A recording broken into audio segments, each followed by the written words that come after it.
அனுமா, என்னத்த? உங்க அப்பா வரப்போறாரு. நீ எதுவும் பெருசா எந்த ஏற்பாடும் பண்ணாம அப்படியே அமைதியா இருக்கியானோ? போறாரு, நான் என்ன ஏற்பாடு பண்ணணும்? என்னன்னு அப்படி சொல்லிட்ட? என்னதான் இருந்தாலும் உங்க அப்பா பெரிய ஜமீனு. அவர் வரும்போது தடபுடலா வரவேற்பு தர வேண்டாமா? அவர் கூட எத்தனை பேர் வரப்போறாங்கன்னு வேற தெரியல. அதுவும் இல்லாம அவங்களுக்கு தங்குற இடம், அப்புறம் விருந்து சமைக்கணும்.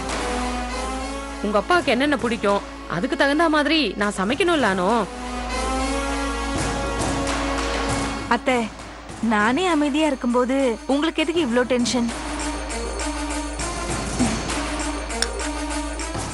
முதல்ல அப்பா என்ன மனநிலைமையில இங்க வராருன்னு எனக்கே தெரியல. எங்க கல்யாணத்தையே ஏத்துக்காதவரு நேர்ல வந்து என்ன சொல்ல போறாருன்னு நானே பயந்துட்டு இருக்கேன். அதனால எந்த ஏற்பாடும் வேண்டாம். அப்பா வந்ததுக்கு அப்புறம் பாத்துக்கலாம். என்னானோ இப்படி சொல்லிட்ட? நான் உங்க அப்பாவுக்கு சாப்பாடுல பிடிச்ச ஐட்டம் என்னென்னு கேட்டு விதவிதமா விருந்து சமைக்கணும்னு கனவெல்லாம் கண்டுட்டு இருந்தேன். கடைசியில எதுவும் வேண்டான்னு சொல்றியேம்மா. உங்க அப்பா வருவாரு, உங்களை ஏத்துக்குவாரு, நம்மளையெல்லாம் உங்க ஜமீனுக்கு கூட்டிட்டு போவாருன்னு உங்க ஜமீனோட மருமகன்னு விசுக்கு கௌரவமும் அவனோட சித்தின்னு எனக்கும் பெருமையும் கிடைக்கும். எங்க வீட்டு ஆளுங்களுக்கும் அந்த ராதாவுக்கும் சரியான சவுக்கடி கொடுக்கணும்னு நான் ஆசைப்பட்டேன். ஆனா இப்படியெல்லாம் நடக்காம போயிடுமேன்னு ஒரு பயத்தை உண்டு பண்றியானோ? நீங்க சொல்ற மாதிரிலாம் நடக்கணும்னு எனக்கும் ஆசைதான். ஆனா நாளைக்கு என்ன நடக்கும்னு யாருக்கு தெரியும்? என்ன ஆண்டி, இப்பவே ஜமீன் கனவு காண ஆரம்பிச்சிட்டீங்களா? வாங்க தம்பி, நீங்க எப்ப வந்தீங்க? நீங்க வரிசையா அடுக்குனீங்களே, அப்பவே வந்துட்டேன். தம்பி, ஏன் கனவு விடுங்க தம்பி. அனுவை பாருங்க, அவங்க அப்பா வரதை நினைச்சுக்கிட்டு பயந்து போய் உட்காந்துட்டு இருக்கு. அனுமா, நீ ஒன்னும் கவலைப்படாத. உங்க கல்யாணத்தை உங்க அப்பா ஏத்துக்கணும்னு நான் சாமியை வேண்டிக்கிறேன், சரியா? சரி அத்தை. சரி, நான் போய் சமையல் வேலையை கவனிக்கிறேன்.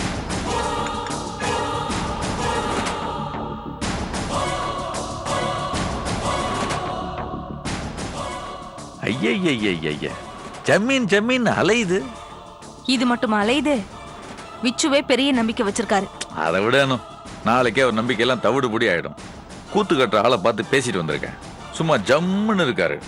நாளைக்கு ஜமீன் மேட்ச்ல வந்து இறங்குவாரு. அவரு தான் நம்ம அப்பான்னு எல்லாரும் நம்பிடுவாங்க. என்ன, அவர் வந்துட்டு போனதுக்கு அப்புறம் விசுவுக்கு ஏமாற்றம் தான் மிஞ்சும். அண்ணே, எனக்கு ரொம்ப பயமா இருக்கு. நாம தப்பு மேல தப்பு பண்ணிக்கிட்டு போயிட்டே இருக்கோம். நாளைக்கு எல்லாமே பொய் விஷயம்னு தெரிஞ்சா விச்சு என்னை வெறுத்து தூக்கி எறிஞ்சிட்டு போயிடுவாரு. அப்படி ஒரு நிலைமைய என்னால கற்பனை கூட பண்ணி பார்க்க முடியல. அனு, நீ நாளைய பிரச்சனையை பத்தி யோசிச்சுட்டு இருக்க. நான் இன்னைய பிரச்சனை எப்படி தீர்க்கிறதுன்னு யோசிச்சுட்டு இருக்கேன்.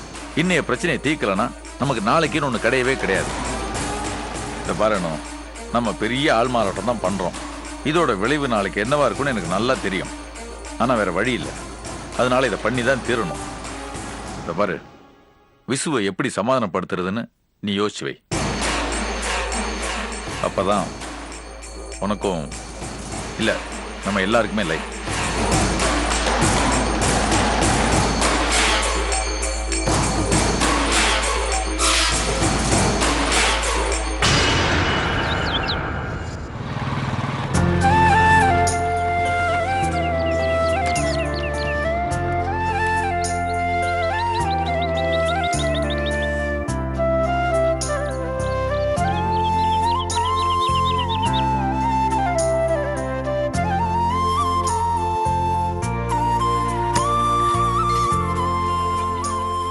குட் மார்னிங் அண்ணி. Hey Raghu, good morning. வா வா, உள்ள வா. அப்புறம் ரகு, என்ன திடீர் விசிட்? பாட்டி மாமாலாம் எப்படி இருக்காங்க? நல்லா இருக்கும் அண்ணே. உங்களையும் ஸ்வேதாவையும் நேர்ல பார்க்கணும்னு சொல்லி அப்பா சொல்லிட்டு வர சொன்னாரு. நீங்க 2 பேருமே வீட்டுக்கு வரணுமா? என்ன நேர்ல போய் இதை சொல்லிட்டு வர சொன்னாரு. அதான் நீங்களும் ஸ்வேதாவும் வீட்டுக்கு வரணும் அண்ணே. என்ன அண்ணே, என்ன யோசிக்கிறீங்க? எனக்கும் வரணும்னு ஆசைதான். ஆனா நான் அங்க வர்றது அத்தைக்கும் அண்ணனுக்கும் பிடிக்காதே. முக்கியமா அந்த அனுஷாவுக்கு பிடிக்காதே. அண்ணே, நீங்க வர்றத பிடிக்கலன்னு சொல்றதுக்கு அவங்க யாரு? மாமாவுக்கு முடியாம இருந்தப்போ ஹாஸ்பிட்டலுக்கு வந்ததையே பொறுத்துக்க முடியாம என்கிட்ட வம்பெடுத்து வாங்கி கட்டிக்கிட்டாங்க. நான் வந்தா மேல மேல வம்பு தான் இன்னும் வளரும். அப்புறம் நான் ஏதோ அந்த வீட்டையே ஆக்குபை பண்ண வந்ததா பேசுவாங்க. இதெல்லாம் எதுக்குன்னு நினைக்கிறேன். அண்ணே, நம்ம வீடு ஒன்றும் அண்ணனுக்கோ இல்ல அப்பாவுக்கோ கூட சொந்தம் கிடையாது. அண்ணனுக்கே இல்லாதப்போ அப்புறம் யார் உங்களை கேள்வி கேட்க முடியும்? அண்ணே, நான் இப்ப வீட்ல இருந்து கிளம்புனப்போ ரேஷன் கார்டு ரெனியூவலுக்காக சென்சஸ் எடுக்கிறதுக்காக ஒரு லேடி வந்திருந்தாங்க. வீட்டில் உள்ளவங்க பேரெல்லாம் கேட்டாங்க. நான் ஏதோ ஒரு ஞாபகத்துல உங்க பேரை சொல்ல மறந்துட்டேன். அதை பார்த்த பாட்டி அவ்வளோதான். என்னைக்குமே இந்த வீட்டு மருமக ராதாதான் சொல்லி உங்க பேரையும் ஸ்வேதா பேரையும் எப்படி விடலான்னு அவங்களே வந்து உங்க 2 பேர் பேரையும் கொடுத்தாங்க. அதனால நீங்க உங்க வீட்டுக்கு வர்றதுக்கு யாரோட அனுமதியும் தேவையில்லை, யாரோட சொல்லுக்கும் பயப்படவும் தேவையில்லை. அதுவும் முக்கியமா அந்த அனுஷாவை நினைச்சு. அண்ணே, நீங்க ஸ்வேதாவை கூட்டிக்கிட்டு கண்டிப்பா வீட்டுக்கு வரீங்க. சரி, இன்னைக்கு நிறைய வேலை இருக்கு, நாளைக்கு வரேன். சரிங்க அண்ணே. ரகு, உனக்கு ஏதாவது வேலை இருக்கா? இல்ல அண்ணே. ஒன்றும் இல்லை. இன்னைக்கு மேனேஜர் நடராஜன் சார் வரல. பேங்க் வரைக்கும் போய் கலெக்ஷன் பணத்தை கட்டிட்டு வரணும். நாம போயிட்டு வந்துடலாமா? தாராளமா போலாம் அண்ணே. ஒரு நிமிஷம் இரு.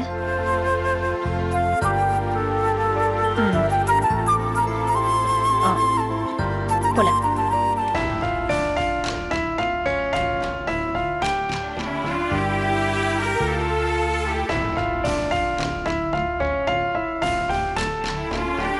அம்மா டேப்லெட்.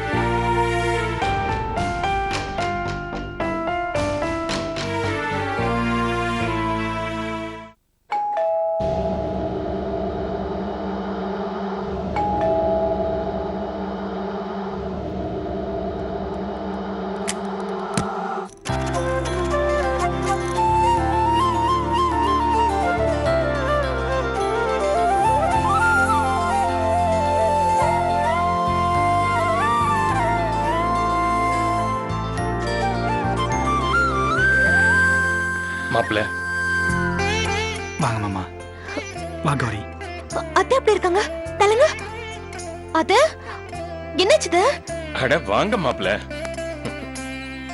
அத்தை, கௌரி அத்தை, நெஞ்சு வலி வர அளவுக்கு அப்படி என்னத்த கவலை உங்களுக்கு?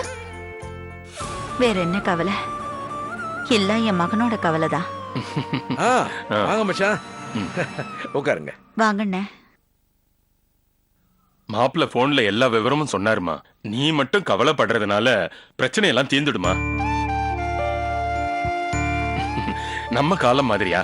அப்பெல்லாம் பெத்தவங்க எடுக்கிற முடிவு தான் நம்ம முடிவு. ஆனா இப்போ அதை நம்ம எதிர்பார்க்க முடியாது. பிள்ளைங்க தங்களோட வாழ்க்கைய தன் கையில எடுத்துக்கிறாங்க, முடிவுகளையும் அவங்களே எடுத்துக்கிறாங்க. நாம அதை தப்புன்னு சொல்ல முடியாது. ஏன்னா வாழ போறது அவங்க தானே.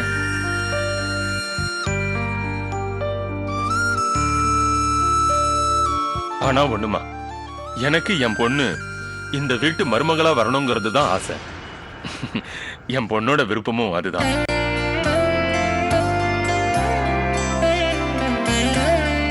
என்னோட ஒரே ஒரு வேண்டுகோள் என்னன்னா, யாரோட கட்டாயமும் இல்லாம மாப்பிள்ளையோட முழு சம்மதத்தோட விருப்பத்தோட இந்த கல்யாணம் நடந்தாகணும், அவ்வளவுதான்.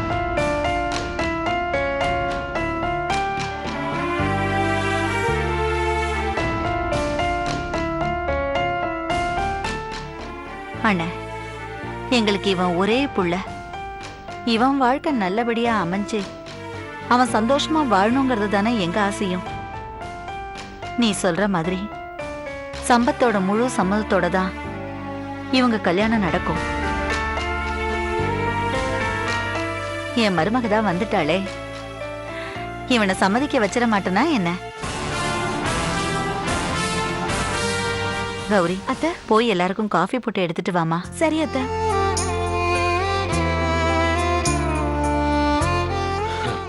இத பாரு பரிமளம், யாருக்கு யாருன்னு எழுதி வச்சிருக்கோ இவங்க கல்யாணம் நடக்கணும்னு இருந்தா அதை யாரால தடுக்க முடியும்? தவர், நீ இதெல்லாம் நினைச்சு உன் உடம்ப கெடுத்துக்காத. கௌரி இங்க 1 மாசம் கூட இருக்கட்டும், நீ முதல்ல குணமாகணும். அண்ணே, என் மருமகளை பார்த்த உடனே நான் பாதி குணமாயிட்டேன். இவங்க கல்யாணத்தை நிச்சயம் பண்ணிட்டோம்னா அப்புறம் எனக்கு என்னென்ன குறை? நான் நிம்மதியா சந்தோஷமா இருப்பேன். மாப்பிள்ள, உங்க அம்மா சொன்னதை கேட்டீங்களா? எல்லாம் உங்க கையில தான் இருக்கு. என்னங்கப்பா இது இதை எடுத்துக்கவா? எடுத்துக்கோங்க. இந்தங்க மாமா.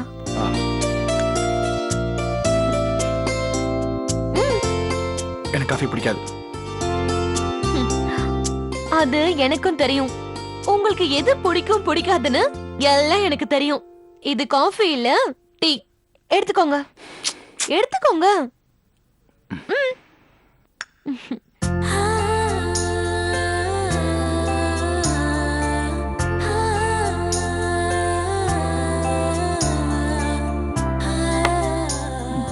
மாமா நீங்க பேசிட்டு இருங்க, நான் மேல இருக்கேன். சரிங்க மாப்பிள்ள, போயிட்டு வாங்க.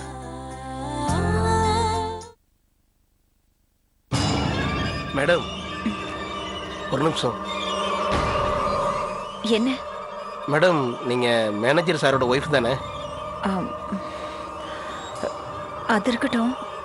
நீங்க எதுக்காக இப்ப என்ன கூப்பிட்டீங்க? சாரி மேடம், நாங்களும் கேள்விப்பட்டோம். சாரு வேற ஒரு கல்யாணம் பண்ணிக்கிட்டு தான். ஆனா எனக்கு என்னமோ இந்த விஷயத்த உங்ககிட்ட தான் சொல்லணும்னு தோணுது. என்ன என்ன விஷயம்? விஸ்வநாதன் சார் வேலையில் ரொம்ப நல்ல மனுஷன்தான். ஆனால் இப்போ கொஞ்ச நாளாக அவர் போக்கே சரியில்லை மேடம். ஜெயின்னு ஒரு ஆள் மாப்பிள்ளைன்னு அவரை கூப்பிட்டுக்கிட்டு வரான். சரியாக காலையில் ஒரு 10:30 மணிக்கெலாம் வரான். பேங்க்லேருந்து ஒரு பெரிய தொகையை ட்ரா பண்ணிட்டு போகிறான். அதே தொகையை சரியாக சாயங்காலம் 4:30 மணிக்கெல்லாம் தலைதெறிக்க ஓடி வந்து கட்டுறான் மேடம். வெளிப்பார்வைக்கு பார்த்தா எல்லாம் சட்டப்படியே நடக்கிற மாதிரி தான் தெரியுது மேடம். ஆனால் பெரிய அளவில் ஏதோ தப்பு நடக்குது மேடம். அது என்ன தப்புன்னு தெரியல. ஆனால் பணம் எங்கே போகுது, எங்கேருந்து வருதுன்னு தெரியல. அத்தனையும் மேனேஜர் சார் அனுமதியோட, கேசியரோட சப்போர்ட்டோட தான் நடக்குது.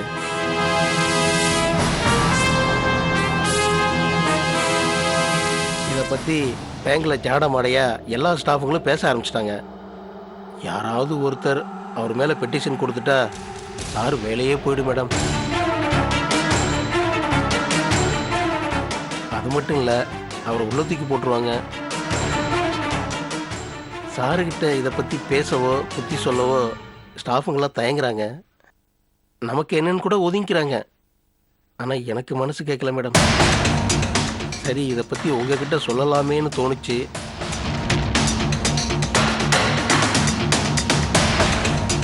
மேடம், இதை பற்றி நான் உங்ககிட்ட சொன்னதா காட்டிக்க வேணாம். நான் நல்லது தான் நினைக்கிறேன். அதை புரிஞ்சிக்காம கடைசியில் என் வேலைக்கே உழ வச்சுருவாங்க மேடம். இன்னைக்கு லேக்ஸ்ல ஆரம்பிச்சிருக்கிறது கூடிய சீக்கிரத்துல குரோர்ஸ் ஆயிடும்.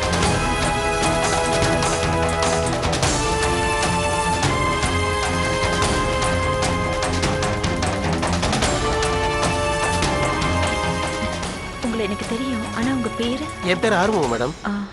மிஸ்டர் ஆறுமுகம், நீங்க உங்க மேனேஜர் மேல காட்டுற அக்கறைக்கும் இந்த தகவலை நீங்க என்கிட்ட வந்து சொன்னதுக்கும் ரொம்ப தேங்க்ஸ். நீங்க என்னோட செல் நம்பரை நோட் பண்ணிக்கோங்க. சொல்லுங்க மேடம். 9440. Okay madam. ஆறுமுகம், உங்களுக்கு இது பத்தின மேற்கொண்டு தகவல் ஏதாவது தெரிஞ்சா எனக்கு சொல்லுங்க. இந்த தவறு தொடராம இருக்க என்ன வழின்னு நான் யோசிக்கிறேன். சரி மேடம், நான் கண்டிப்பாக சொல்லிடுறேன். அப்புறம் கண்டிப்பா நீங்க சொன்னதா நான் காட்டிக்க மாட்டேன். Thanks madam. அதை நான் தான் உங்களுக்கு சொல்லணும். Thanks mister Arumugam. அப்போ நான் கிளம்புறேன் மேடம்.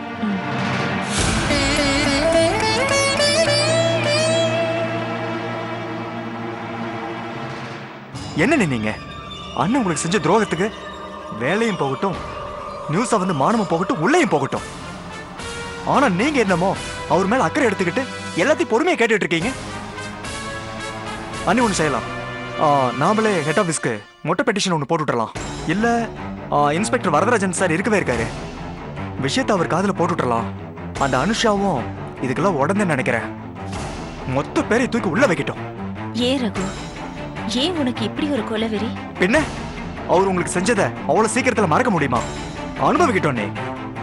சரி, ஆனா நாளைக்கு தாமோதரன் மகன் விஸ்வநாதன்னு நியூஸா வருமே, அதனால நம்ம வீட்டு மானம் கப்பல் ஏறுமே. ஏற்கனவே அவரால் தேவியோட கல்யாணம் நின்னு போயிருக்கு.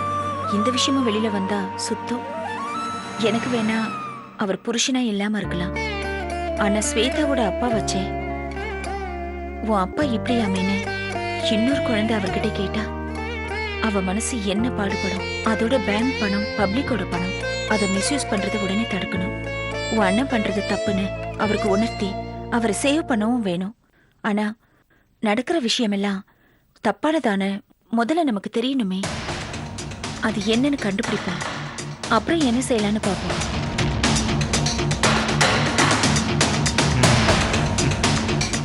என்ன நீங்க எங்கேயோ இருக்கீங்க, ஆனா அண்ணன் சரி வாங்க போலாம். ரகு, இன்னொரு முக்கியமான விஷயம். இந்த விஷயம் வீட்ல யாருக்கும் தெரிய வேண்டாம், முக்கியமா பாட்டிக்கும் மாமாவுக்கும். சரி அண்ணே, போலாம்.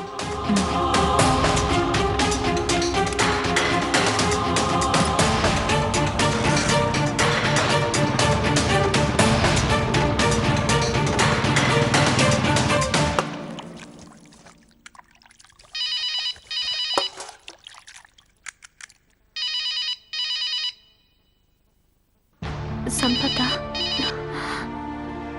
சம்பத், தேவி, என் வீட்டில் நான் பயந்த மாதிரி ஆயிடுச்சு தேவி. என்னாச்சு சம்பத்? கௌரி வீட்டுக்கு வந்தாச்சு. என் அம்மாவை கவனிச்சுக்கிறதுக்காக அவ கொஞ்ச நாள் இங்கே தான் இருக்க போறா. எங்க 2 பேருக்கும் கல்யாணத்தை பண்ணி வச்சிடணும்னு இங்க எல்லாரும் ஒரே முடிவா இருக்காங்க தேவி. மாமாவுமா? அவரும் தான். எங்க அப்பாவுக்கும் உங்க வீட்டை சுத்தமா பிடிக்கவே இல்லை. இப்ப அம்மாவுக்கும் முடியலன்னொன்னே அவர் அவங்க பக்கம் சாஞ்சிட்டாரு. அப்ப எதுக்கு அவர் 6 மாசம் டைம் தரணும்? இப்ப என்ன பண்றதுன்னு எனக்கு ஒன்றும் புரியவே இல்லை தேவி.